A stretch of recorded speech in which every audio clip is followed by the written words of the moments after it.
السلام عليكم ورحمة الله وبركاته. مرتضى منصور بيرد على حسين لبيب رئيس نادي الزمالك في تصريحه الشهير أكبر قلعة رياضية في مصر.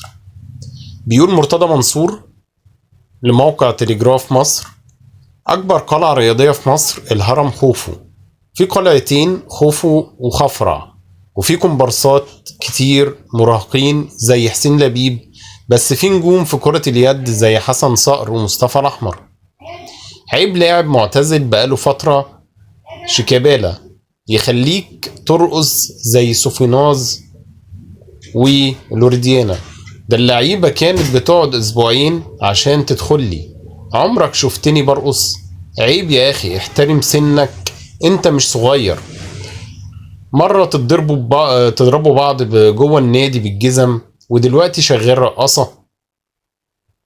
بيتابع مرتضى منصور تصريحاته بيقول: الاهلي عامل تماثيل لصالح سليم والعمري فاروق، وطبعا مختار التتش. هي دي القلعة الرياضية المحترمة، لان الرياضة بالاحترام والاخلاق. طالع يقول اي حد يتكلم عننا هنعمل وهنسوي فيه.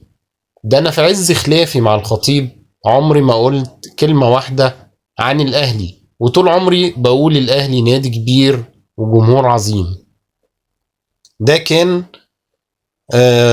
تعليق مرتضى منصور على مقولة أكبر قلعة رياضية في مصر بتاعة لبيب رئيس نادي الزمالك